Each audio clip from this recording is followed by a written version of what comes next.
What's up, fam? What's up, fam? What's up? And welcome to the Hope TV.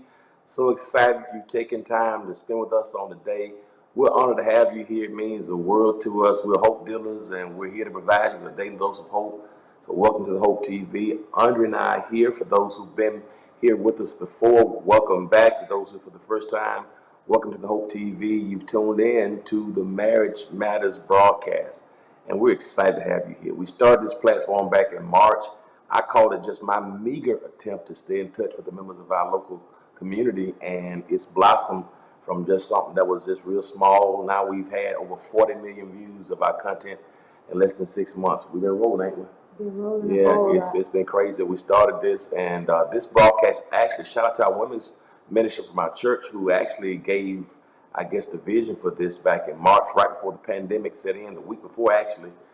Under the women's ministry did something, and hey, we've continued it, and this has become one of our top rated shows here on Marriage Matters. It's called Marriage Matters. So welcome everybody who's watching through Apple TV, Roku, Twitch, Amazon, Facebook, YouTube, Periscope, the houseofhopeatl.com website, the edwithsmith.org website, the House of Hope Atlanta app. If you're watching through IG Live, and then last but certainly not least, I want to welcome everybody who's now viewing our content through our new website. We got a crazy website under who's the website guru. We've been saying, check it, that is right there. Look at us. Hope TV is right there, y'all. It's real clean, and all most of our shows are there. We're offering about 8 shows every day, actually, from mental health to financial freedom. The schedule is there for men, women, married couples, senior adults, youth. I mean, we have for leadership, even have something on comedy. I mean, it's all right there on the Hope TV. And so you can watch everything live. And so send the link out, help us to go to the platform. Daily devotionals are on there. That's KD, he's on there, man. Something for coronavirus victims. So we just got an amazing lineup of broadcasts that are now on Hope TV. I want you to help us get the word out. Get the word out. Spread that word. Share it with somebody else. And I appreciate our team for doing a wonderful job. So we're here today, and welcome to Marriage Matters. You've been hot with the last couple that you've had on here. Thank you, sir. I got to give you credit. She's been working with the producers for this broadcast, and they have been inviting some amazing people. I'm excited. And if you're married, strongly consider marriage. If you are in something that's complicated or situationship you want to take to the next level, you're single, we just want to get some insight from some great people. We just want to believe in interviewing some wonderful people to see how they're doing it, to get encouragement and strength, because we all need it. So send the link out. Today we have a couple who's been a part of our church. I can't believe how long it's been. You know, we've been here 17 years. Can you believe that? We've been here almost 17 years in January, and we've met some beautiful people along the way. And our guests today are, of course, amongst that beautiful group that we've been able to meet. They're here with us. I was blessed to perform their wedding 12 years ago. Wow. It was a beautiful wedding. I still remember, man. Beautiful wedding, beautiful food they got down, beautiful music. It was classy, started on time. You know, I like them. I started, I mean, yeah, that's what I knew. They did some real, I mean, you know, half our weddings, hour late, and, you know, and I mean, everybody was classy and beautiful. And it was wonderful. And they're here with us today, and we're so excited to have them here. They're both doctors, and this is the first time we've had this kind of approach on the show, and I'm excited. We want to welcome Doctors Will and Jared Landrum to the show. What's going on, fam? How y'all doing? Hey, how y'all doing? I'm good. Will and Jared, how y'all doing? We're good. Thank y'all so much for having us. We really appreciate this. It's going to be fun. Y'all look amazing. Look amazing. Wow. So we always start with our first question. So I'll ask it to you, Jared. I want to know how you guys met. I want to know how Willie just, chased you down and, ran you down to, get you to become a part of his life. So tell us how you guys met and how you got together. It was definitely indeed a lot of chasing. But Will and I initially met through a mutual friend, one of my best friends. Shout out to Dr. Dawn. We went to undergrad together at Xavier. And she and Will went to medical school together in St. Louis. And so it was like, 2001-ish? Yeah. I came to visit, and he was at at her house, and he was over in the corner, y'all, acting really shy. And she introduced us. He was very standoffish, acting like he didn't want to meet me, didn't want to speak, didn't want to say anything at all. I'm just sitting there trying to have a conversation with him. He was not feeling me at all. But I'm just being very hospitable, just good Southern hospitality.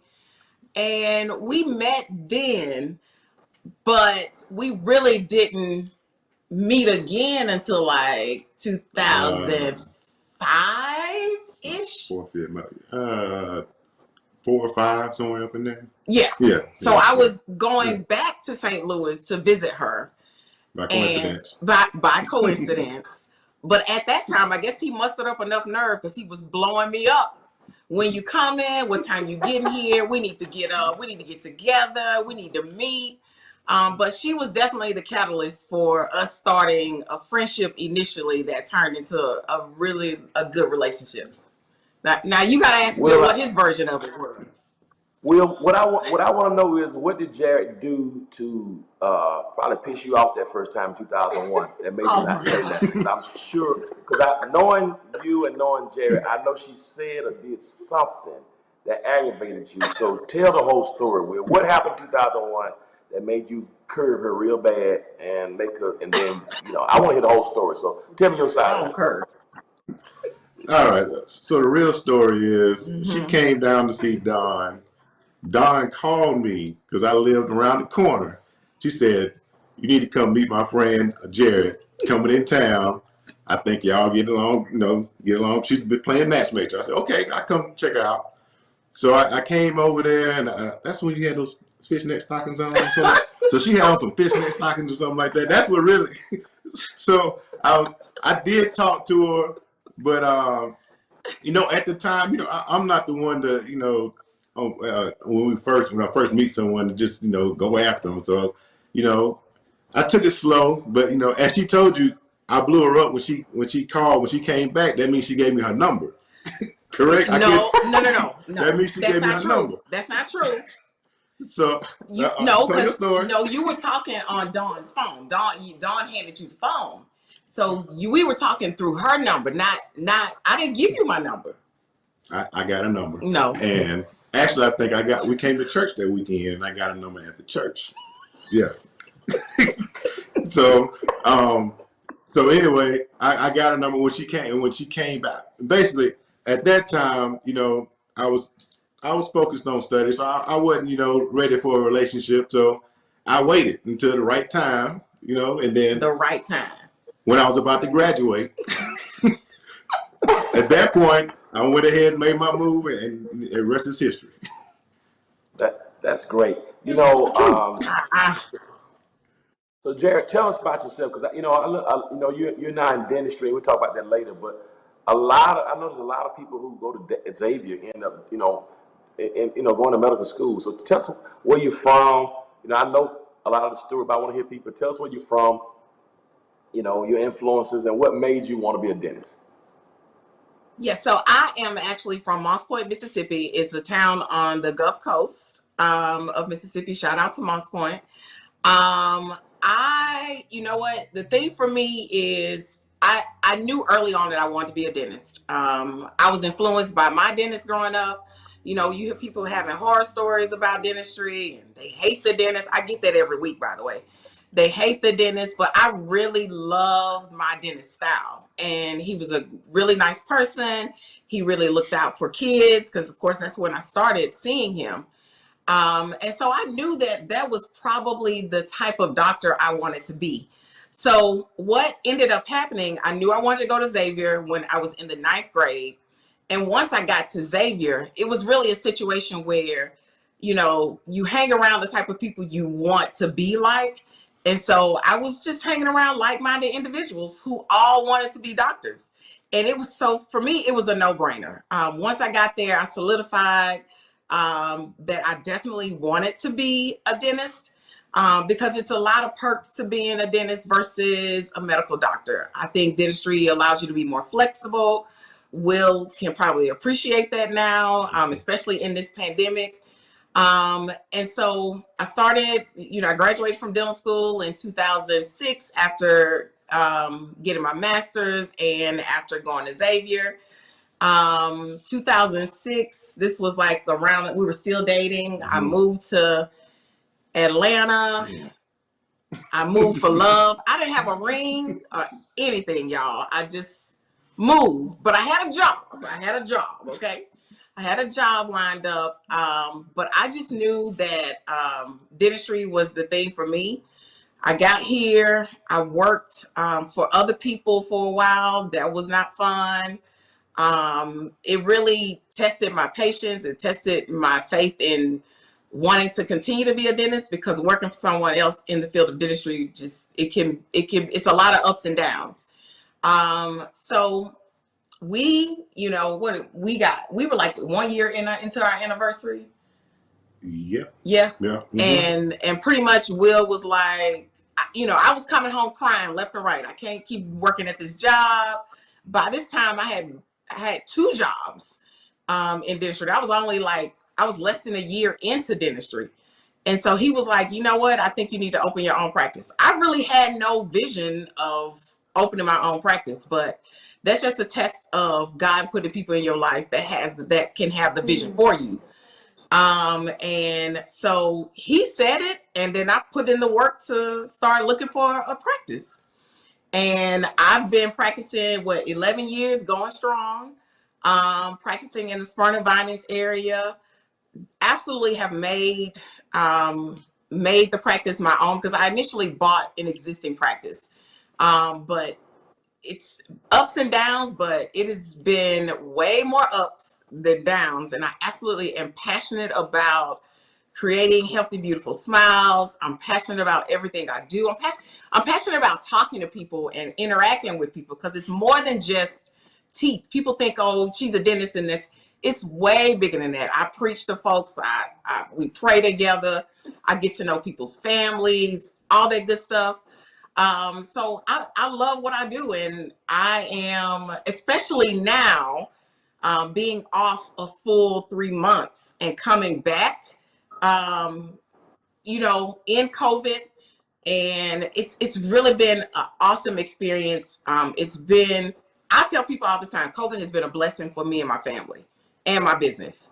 Not only has COVID been a blessing, but this whole Black Lives Matter movement has been an extreme blessing for my business as well. So that's it in a nutshell as far as dentistry is concerned. That's awesome. So Will, where are you from, and tell us about your journey to becoming a doctor? Yeah, so I'm from a small town, South Carolina, called Barnwell. Actually, for me to become a doctor when I was growing up, my parents kind of guided me that way in high school. I had the interest, and what interests me was, basically in my town had a lot of sick family members, a lot of sick family members of friends. Nobody knew what was going on. Nobody really understood. When you went to the doctor, nobody understood what you're talking about. So I wanted to kind of bridge that gap, initially just for family at home. So for me, it was, I think it was my junior year in high school. My parents sent me to, it's called Governor School in South Carolina. Went to Governor School for the summer, and I focused in medicine. So at that, during that camp, I was able to, my biggest fear was basically gross anatomy. So I went to a gross anatomy class during that camp, and I found out I could tolerate it, it wasn't that big of a deal. And since then, I basically got on the track to do medicine. From day one in undergrad, even though I went to undergrad on a football scholarship, well, half football, half academic, day one, my path was to do medicine. So I went to Wofford College, which is a small college in South Carolina, Spartanburg. And then I ended up going to St. Louis University. And actually, that's I tell people all the time, my dad told me to apply to that school. I didn't want to go to St. Louis. I mean, I had no idea about St. Louis. He said, out of all the schools I applied to, he said, apply to this school, you'll get into it. And that's the only school I got into, only medical school I got into out of all of them. And I ended up going there. The completed medical school, met her while I was there.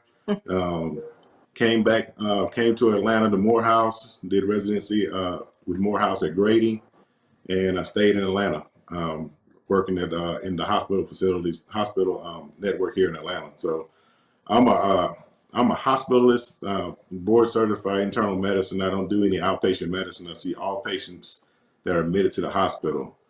And so right now I'm the medical director of a program down in East Point of Wellstar Atlanta Medical Center on South Campus, which I mean, I love that. I love that hospital. I've worked in all the suburban hospitals, but for me, I feel that I'm helping my people more when I come back to the city and to underserved populations, which East Point is. So, you know, I love going to work at that hospital because I feel like I'm treating my people and giving back to my community. Let me ask you something, because you touched on something about how your parents guided you, you know, like just they exposed you to different things.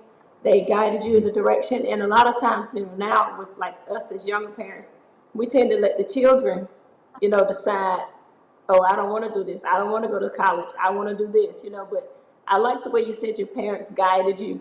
Is that something are you doing that with your daughter, or, you know, you exposing her to things that you think, you know, may be good for her, or how are you guys handling that with your own daughter?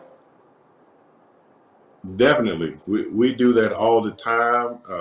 We get an earful from her, from her telling, and I told her I did the same thing with my parents, you know, telling them, hey, stop pushing this on me. This isn't for me. But, you know, now being a parent, I can appreciate that as a parent, you can see in your child, you know, what their blessing is, you know, what their gift is, and guide them towards in that direction. So we definitely guide her. We see a little actor, model type career for her path. So we kind of guide her that way for acting, and she when we sign her up for her acting camp, she complains in the beginning, but you know, a day in, she's sitting there loving it. You know, she forgets all about all her complaints that she had. So yeah, we definitely do that. But another thing, we try to give her the things that she wants. If she says she wants to do sewing, we gonna buy a machine. We, you know, the things, because we don't know where her niche is right now. And so we want to be able to provide her with everything that she's asking for, of course, within reason. And so that she can figure out exactly what she wants to do. So tomorrow we're getting another dog. She says she wants to be a vet. So we want to, you know, put those responsibilities on us, even though we probably will be the one responsible for all of that. But we want to try to help navigate and help guide her into the interest that she has. I think that's super duper important. So I think it just really kind of has to be a mix a little bit. You know, she says she wants to do certain things. I don't want to tell her no, because it may end up being that thing that she ends up having as a career. But there are some sparkles and glimmers of other things that we see through her. And we talk to her about, you know, just trying it, just like with food. Try it. If you don't like it, you don't have to do it again. But we want to see her try certain things. And she's really open. She's an open kid. So, producers, I hope you guys can hear me. So while we're on the point of talking about Addison, y'all listen, I call their daughter the best dressed child at House of Hope Atlanta. You should see her. I'm with Daddy. Addison, if you're listening, modeling, acting.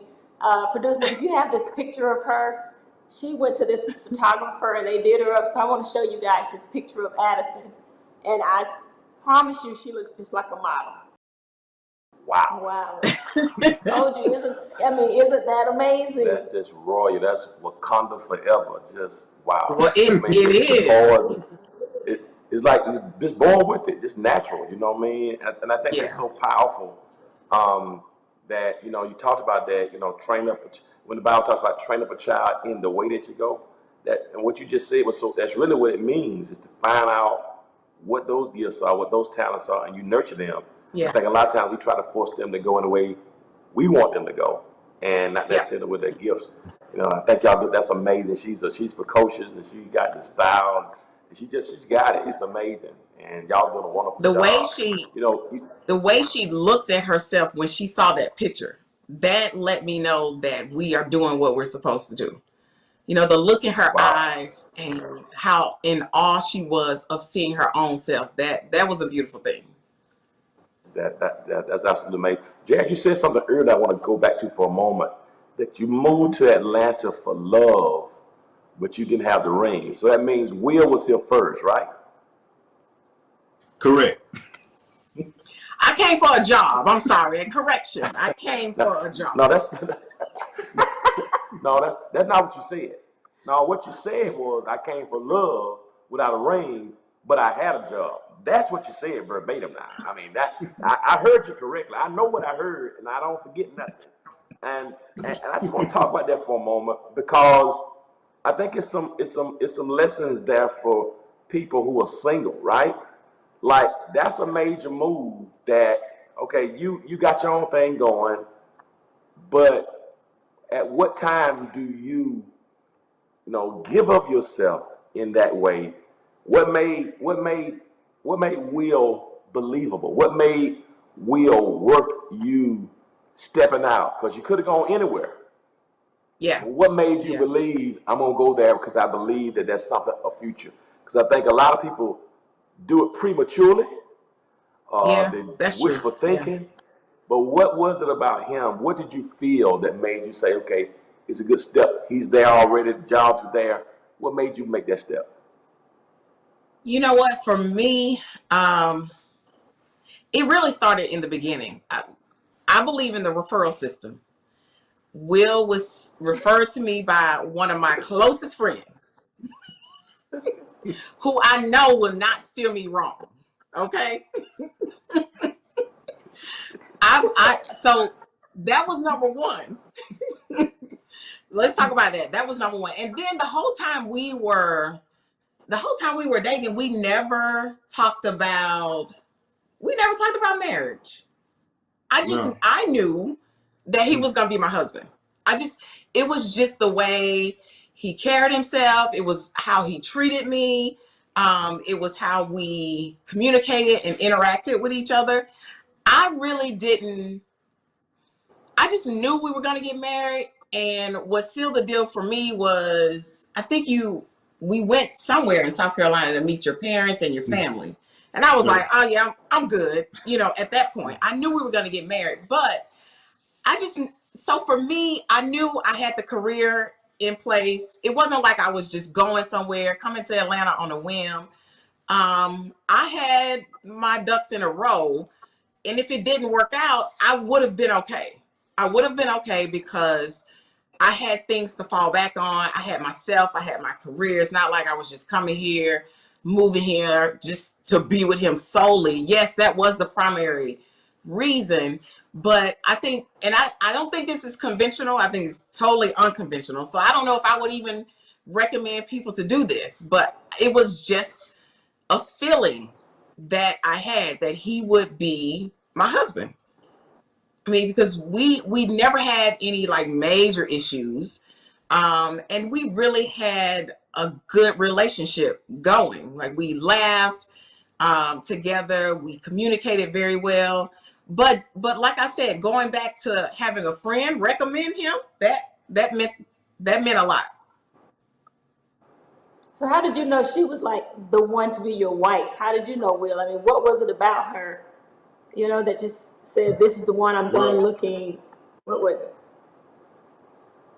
I tell her all the time, she had a test, which we we laugh about all the time from the country. So I said, I told her like, you got to be able to make some biscuits from scratch to be my wife. Because I'm just from the country. That way I know you was raised right. So she was able to make some biscuits from scratch. But beyond that, I mean, like she said, our relationship was, we were pretty much best friends. Um, our mindsets were the same. We both had our own career tracks. I met her family, she met mine, and I mean, my father. I look at my father a lot. we talked about it. He's like, yeah, you need to go ahead and lock her down. Stop playing. Stop playing. You know, gave me that fatherly advice. And, you know, all of my friends, they all told me the same thing. Hey, man, don't play around. That's your wife right there. I mean, I already knew that, but, you know, all of that just basically that certified it for me. But, you know, and Dawn was her friend, I call her my friend. She says her friend first. But, you know, again, she said I got the referral, but she referred her to me. She called me to come over to the house to meet her. So, you know, all of that combined, you know, it was a no-brainer, you know. So, and again, I think we never discussed marriage, but we both knew it, you know. So when I proposed to her, you know, it was a surprise, but it wasn't. Right. So, Jerry, what about your family, Jerry? How did your family receive him? You know, when we got married, we didn't have the best of stories with my family. Her family loved me, but my sisters, you watched the movie Dumb and Dumber? You remember that movie Dumb and Dumber? That's how my sister, yeah. So we didn't have the best situation going in. So how did your family receive Will? So I think you and my brother first, right? Mm-hmm. Yeah. So my brother lives here in Atlanta. Will met at a football game or something, right? He was playing football. He was playing football. Yeah. Yeah. So Will met my brother first. And my brother stepped in as the role of father because my father is deceased. And so they got along well. My brother is definitely like hardcore. He don't play about his sister. And at that time, I was very surprised, but they got along very, very well. They have a really good relationship now. My mother also is like, she's that strong retired educator who don't play about her kids. And I think she may have sat Will down, had a conversation with him. I wasn't privy to the conversation. But I don't know if she scared Will, like it was a scared straight type conversation. But she basically, because you asked for her hand. I asked her for your hand. Yeah. Mm-hmm. Yeah. So I don't know what that conversation was like, but I'm sure knowing my mom, there was some strong words and some strong advice about her daughter. But I think they just fell right into place. Like they have a good relationship. So Will, inquiring minds want to know, what was that conversation like? Because You know, I was about to her Uncle Bunny had a conversation with me like that, and it was one of them scared straight type of conversations. So what did her mom say, Will? Well, you know, her mom, she's just straightforward and direct. You know, just told me that she wanted me to treat her daughter right, and anytime I thought that I couldn't do that, you know, just bring her back to her. And it reminded me that her son is also a Marine, and that she don't have to send him after me. She don't want to send him after me, so it was just a straightforward conversation, you know. Listen, my mom got up at the rehearsal dinner and told Will, if you got a beater, bring her home. The rehearsal dinner. Everybody else in there was like, "Ooh." Oh. I already heard it wasn't a surprise for me because I already talked to her. I was so shocked. I was like, "Ooh, okay. Love her. This is what we're doing tonight, the day before the wedding." Okay.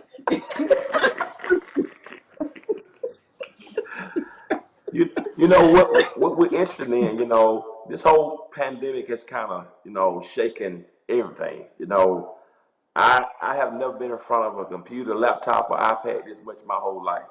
I'm zoomed out of Zoom and video conferencing. So I mean, really, my whole life I've been at church all day today, you know, filming. So this is shaking everything. So what I'm curious is about both of your careers. You know, Will, you are internal medicine, you know, director of the hospital, you know, your department. You know, Jerry, you are a dentist business owner. You know, run a real whole dental practice. How has the pandemic affected what you do professionally?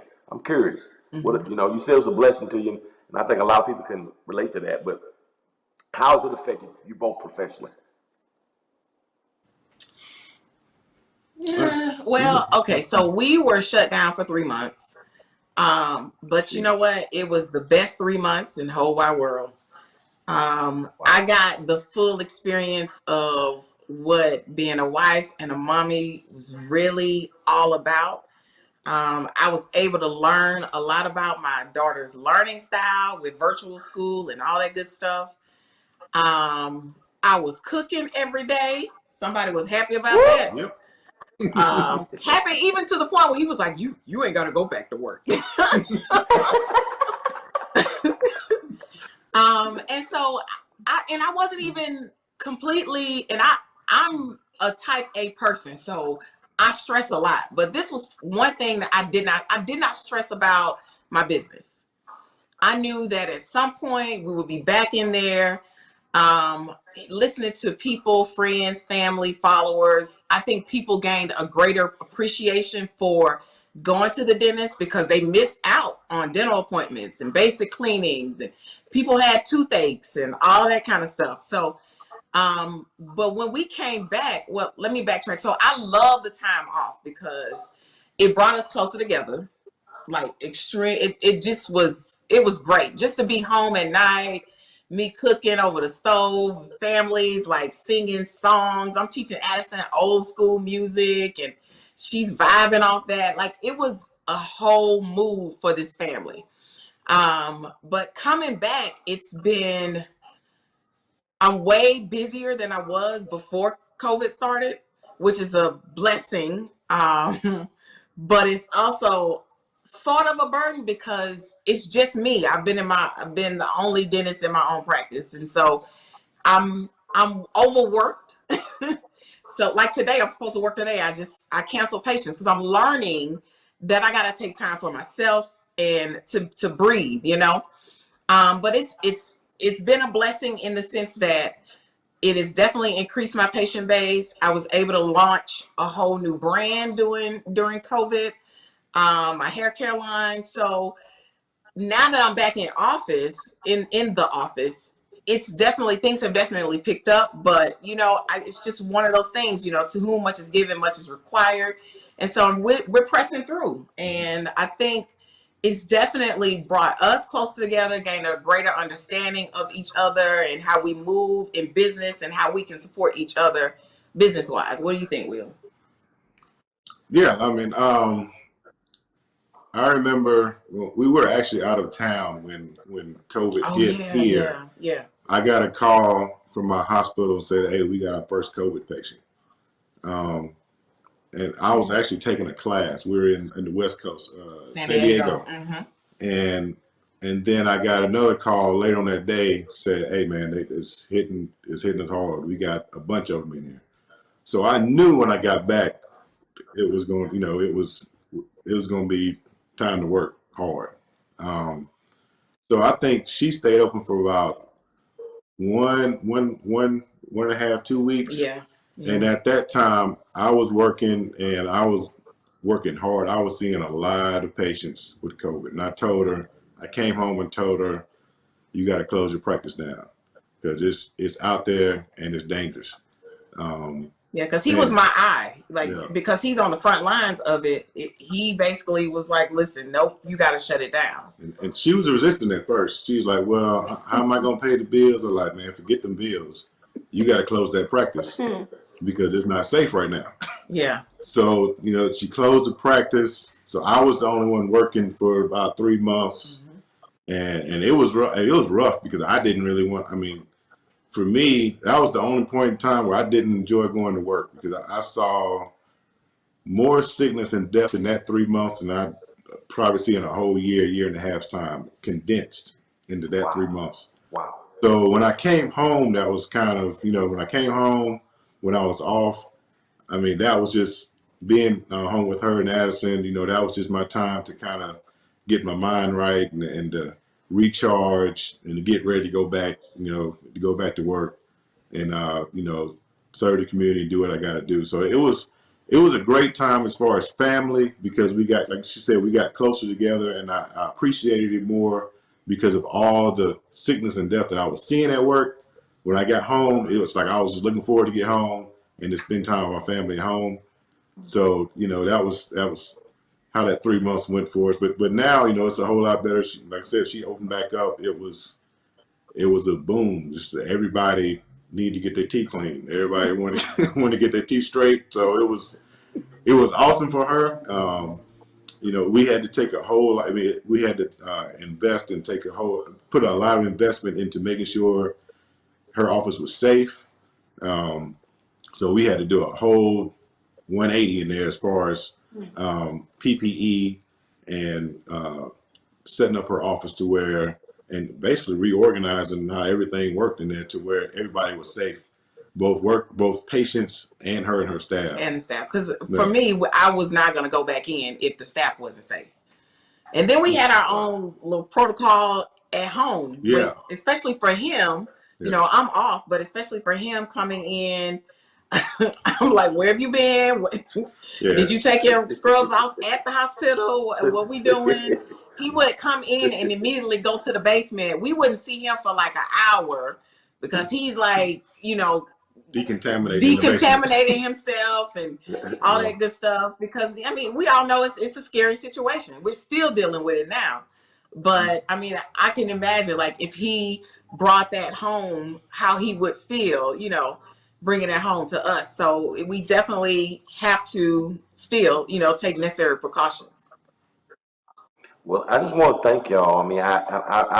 We run out of time, and I didn't get a chance to ask y'all half the questions. Y'all gotta come back so I can ask the questions. I didn't get to have the questions, but thank you for doing this. Thank you for your service. You're on the front line of serving the community, and we're gonna come back. But I need to, Jared. I know you're overwhelmed right now, but I still want the people to know where you are, because you may not be, maybe get better for you in 3 months. But tell us about your practice and how people can connect with you and and come get their teeth straightened out. Okay, so my practice is JLM Dentistry in the Spurning Vinings area. Like I said, 11-year history in the area, serving the community.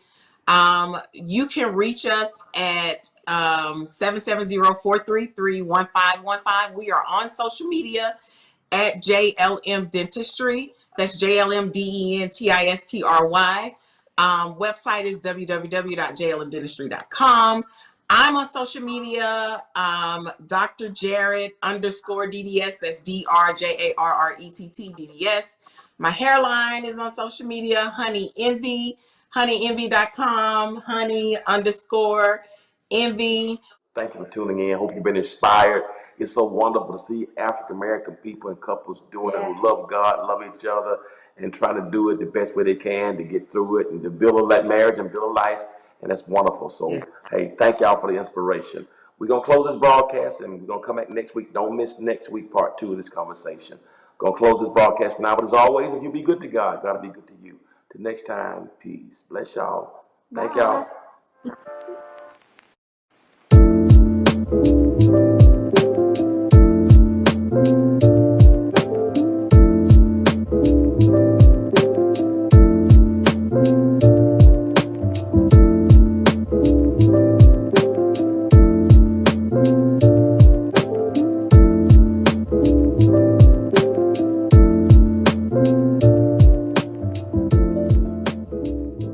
Washington is working really well for the folks who are well connected. But for people in the communities that I serve and people sitting around their kitchen table right now, I don't think it's working well. I still believe in the American dream, but there's a disconnect between the American people and what we're getting in Washington. We're seeing how this is working, and so I would challenge the people of Georgia to try something different. I'm Raphael Warnock, and I